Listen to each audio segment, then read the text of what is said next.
Hello and welcome to Learning Sequences for Student Multimedia Technology Projects for the EDUCAUSE Annual Conference in 2020. I was hoping to deliver this presentation in a little bit of a different format.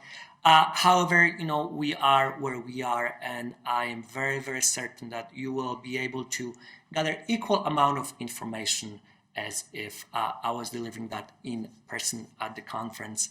I imagine most of you probably feel exactly the same.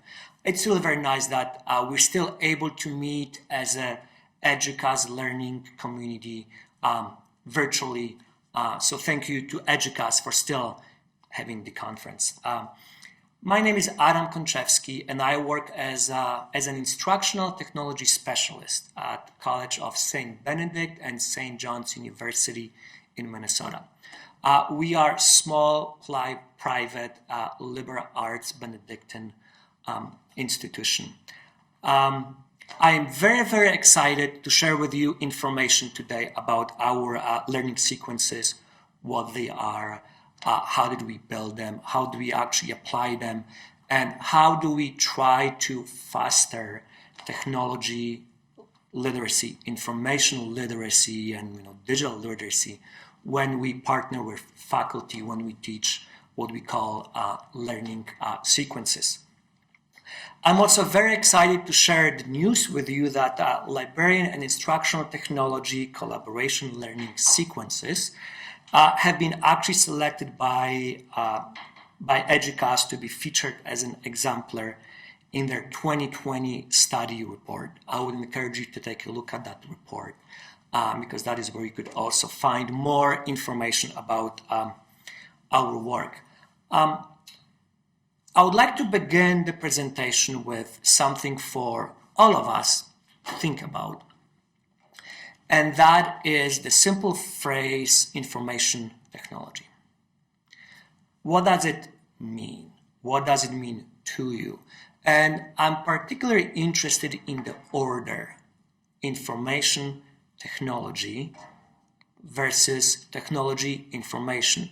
Chances are most of us will say, well, we work for information technology department.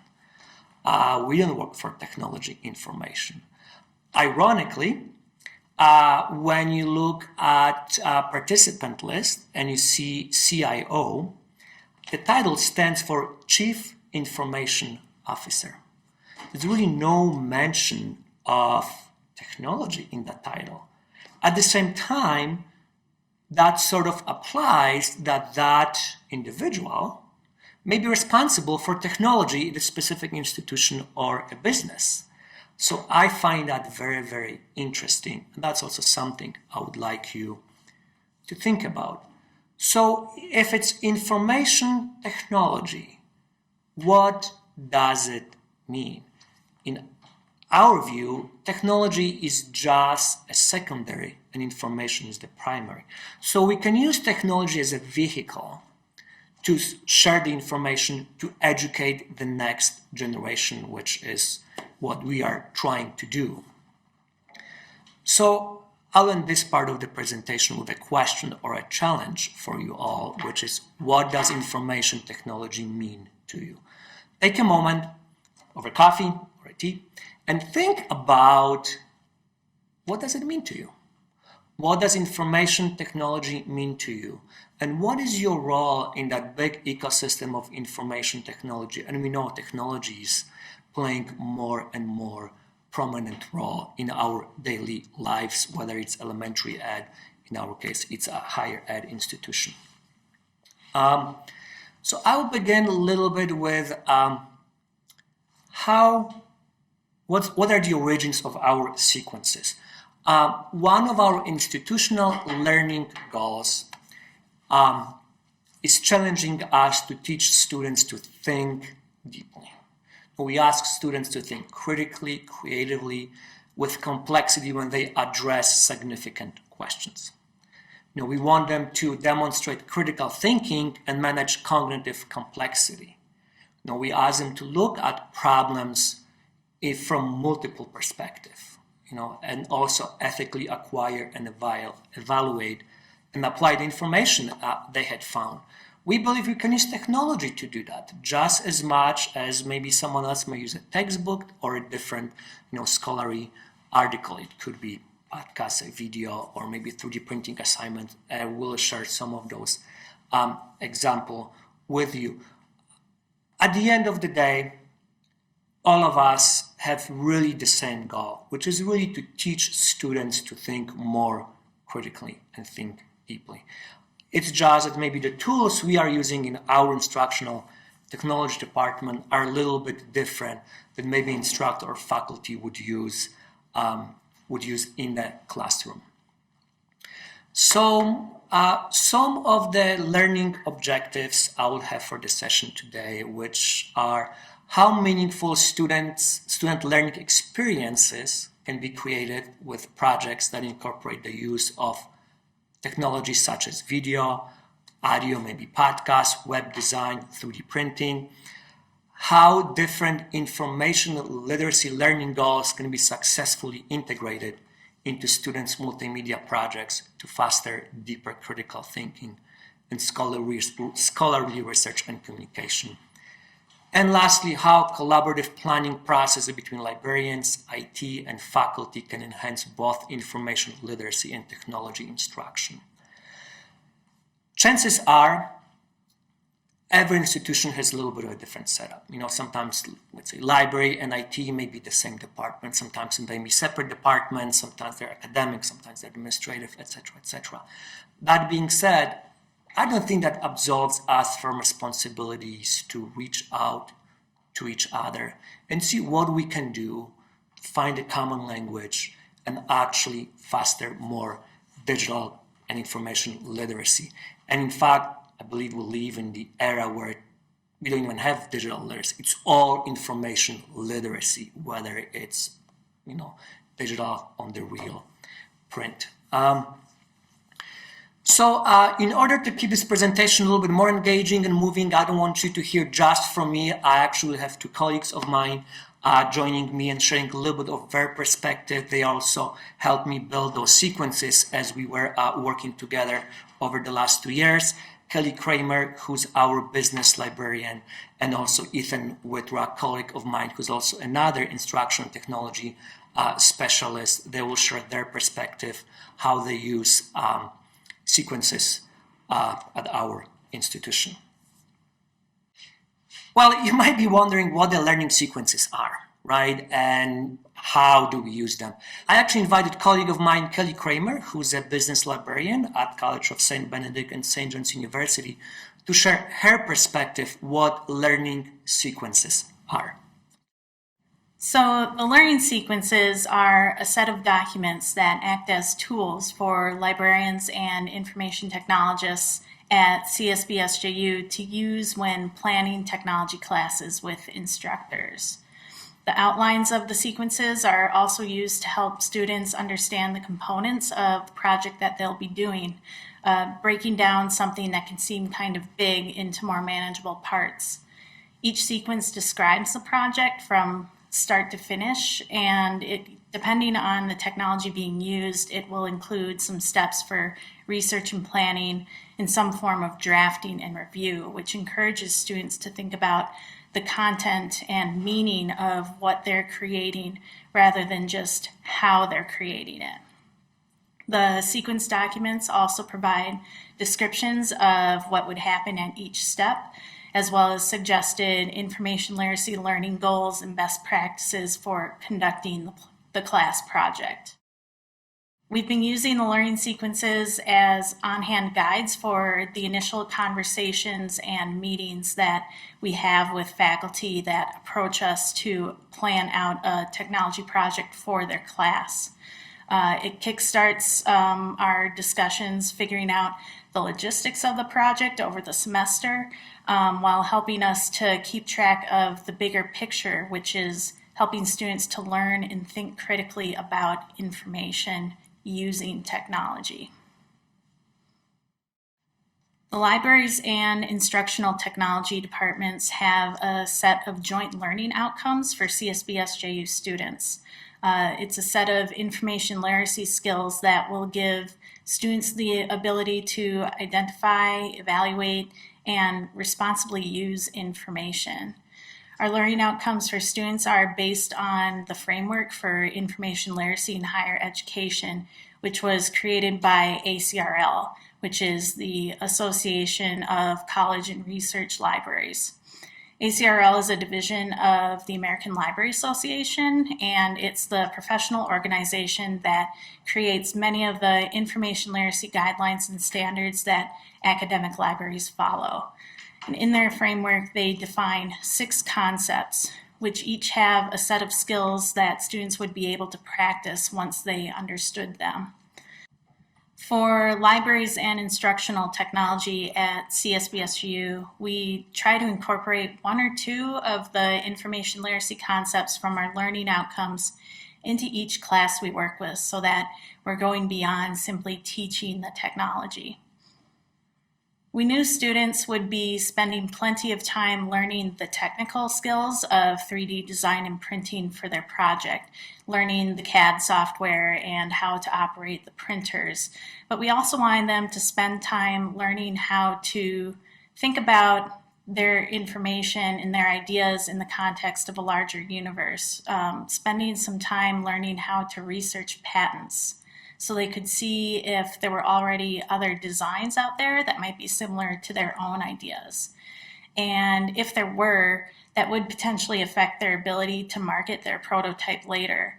So some students found a lot of existing patents that were very similar to the idea that they had, while other students found few or no relevant patents for their research. Incorporating patent research as a component of a 3D prototyping project was a useful way to equip the students with information literacy skills that would help them understand that information, ideas, and creations have value, and we can help them understand how to find information about others' ideas and enable them to navigate and make use of information for their own creative work in ethical and legal ways. Thank you, Kelly, for chiming in and sharing your perspective. In a moment, you will also hear from a colleague of mine, Ethan Whitrock, who's going to be talking about, the video part, how we use video in our sequences. My intention with having guest speakers in that presentation is to prove the bigger point, which is that this type of work does not happen in a vacuum, right?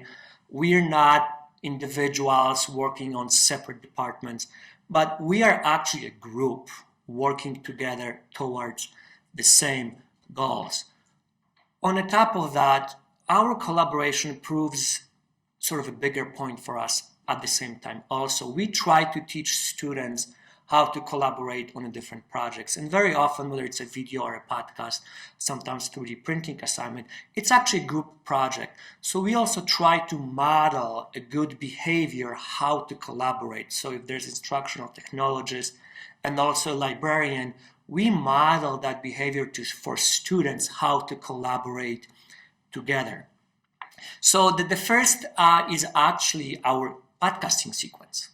We ask students to research the problem, right? We want them to analyze that problem, and usually they will analyze it by writing some sort of a script. They will review the script that they have, they'll produce their content, and they'll share it at the end. It's not really different than writing a paper. Students have to research their topic, they'll have to analyze the information they gather, and there's a review process. And then they actually have to submit that paper, potentially shared with their class. This is an example of our 3D printing sequence. Then again, it starts with the research. And just like Kelly mentioned in her part, that it actually starts with thinking, understanding where the ideas are coming from, understanding maybe how this problem can be fixed. Then it's actually they need to design or try to fix that problem in a creative way. They have to then prototype it, in this case, 3D print it. Then they review that prototype or test it, and then they actually implement that solution see if it works. Maybe they will come back and they can actually maybe need more research, right? As you can see, because it's a sequence, it's not one single, let's say, one-way road, right? They can always come back and review different steps, and chances are engineering and design process will work at a similar way. This is example of our video sequence. Now I'll have colleague of mine, Ethan Whitrock, and he will explain how we apply and use our video sequence. And he will also share with you some really creative assignments and quite innovative that we have been doing recently with our faculty and students. In the past several years, our team has been providing support and training for a variety of classes and assignments as a way to help faculty incorporate video and audio, along with 3D design and printing technology, into their coursework and into specific assignments. As this work began, we were able to see how video projects and audio podcast assignments were able to complement and modernize traditional writing assignments while also providing relevant technology skill sets to our students. An example of this was our partnership with an upper-level nursing course, a cultural immersion experience that focused on providing care and health information to a range of populations locally and abroad. Nursing students were taught the basics of video production using mobile devices so that they were able to create short, interview-focused informational videos that presented their personal experiences and reflections for sake of the project. In some cases, the skill sets inspired additional projects. For example, some nursing students went on to create antibiotic stewardship videos, patient education videos, public health and promotional videos, and more. As an advisor to student media organizations on campus, we also see co-curricular opportunities that come out of working with student media producers of every discipline as a result of these types of classes and assignments. In more recent years, and specifically because of our partnership with librarians, we have seen how these same technologies can be used to innovate conversations and assignments that focus on information literacy, media literacy, and digital citizenship, along with the ethical use of information. An example of this type of project is our For Against Neutral assignment. This project can be customized and scaled to include more layers of complexity, but in its simplest form, it is able to be accomplished in an 80-minute flipped class session, meaning that they have been given the assignment ahead of time and have watched a training video before the class. We've done the assignment as an audio podcast or as a video, and with the appropriate prep work done ahead of time, the assignment can be done on a range of topics. In the case of the For Against Neutral video assignment, we used historic news clips with permission of the Vanderbilt Television News Archive as part of the library's database subscription. Students used a combination of short interview clips and the stock footage to take a stance on the rationale for the invasion of Iraq. In this case, advocating for the rationale, against it, or as neutral, by presenting the facts with the intention of appearing balanced and impartial. Students worked in groups and could arrange the audio and video clips in any way that they saw fit. The last portion of the class was spent reviewing the videos with students not knowing who made which pieces. We asked them to guess which stance they thought each piece took and why. Usually the students struggled most at guessing which edited versions were assigned to be neutral. The results of this project were exciting, but also somewhat troubling, as students saw firsthand how easy it was for the messages and motives to be changed drastically from editor to editor, even though they had the exact same clips and interviews to work with. This is where our ability to partner with librarians was especially valuable, as conversations about authority, accuracy, and the ethical use of information became immediately relevant to students who were seeing the repercussions unfold in front of them as they worked to identify the motives of their peer content producers. It has been very rewarding to work as part of the instructional technology team here, especially our partnership that we share with librarians and the faculty to create these types of assignments. We would encourage you to reach out to us if you have any questions. Thank you. Thank you, Ethan. And as Kelly was sharing with you, how we approach the 3D printing, prototyping course we were, helping physics professor to teach. I'll share with you one of the video examples that students sent me, who actually turned this to his final physics thesis. As I said, we are surrounded by beautiful arboretum, and a lot of students that come to St. John's and St. Ben's, they really love nature. This particular student really loved climbing trees, and he really wanted to find a way to improve, a way to use some sort of sliding device that actually allows him to do it more efficiently and effectively. As you can see, he actually designed it, attached the actual aluminum sliding device, and he has sort of idea on the right. So you will see in a really short video how the student actually decided to test his prototype, which is really interesting. Don't worry, in the end, the final one was actually made from aluminum, not 3D printed plastic. Sometimes you may find yourself, in this case, IT is sort of one bubble and library is another bubble, and maybe, we work towards the same goal. Maybe sometimes we share the building, but, there's just something missing that, we don't know what IT is doing. We don't know what library is doing. It doesn't have to be that way, because it could look this way, right?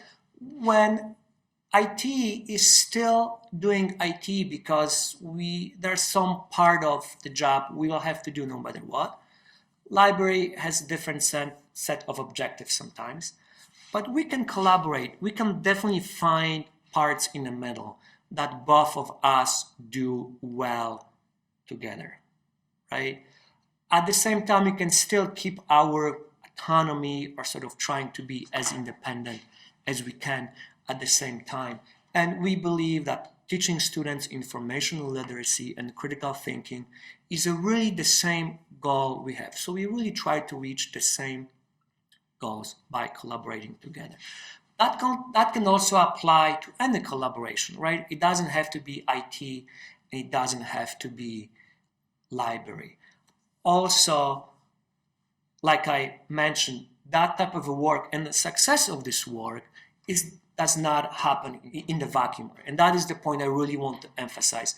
Just like it takes, a village to raise a child, it takes a crew or team of people to teach the next generation to think critically, because then they will become better leaders. So, what worked well, and what could be better with our sequences. So what worked well? We use them in a classroom, and the classes have been very, very successful. We see students learn more and create actually better projects.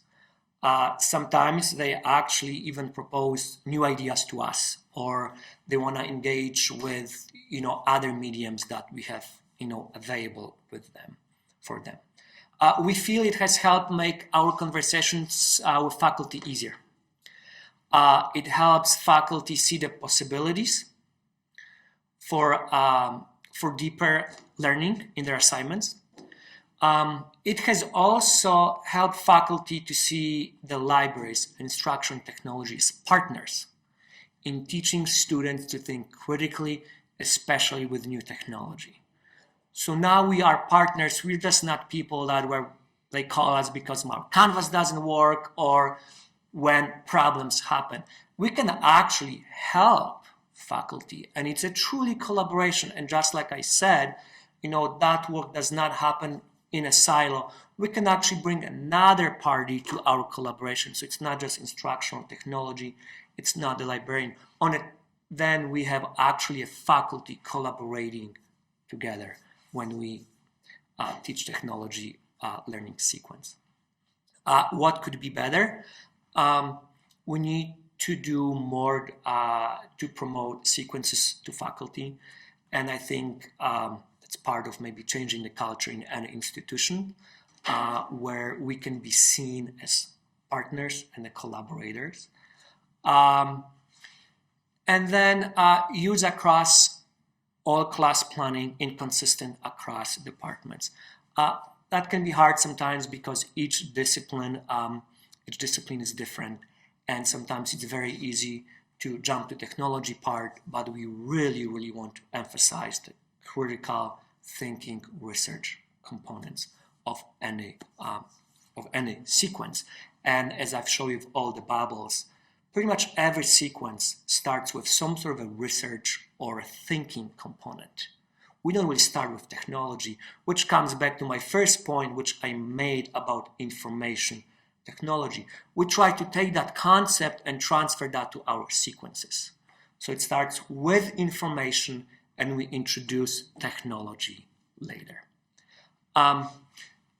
This is a group discussion we will not have in this presentation, but something I would like you to maybe think in your own department. Does your IT department library have learning outcomes? What are they?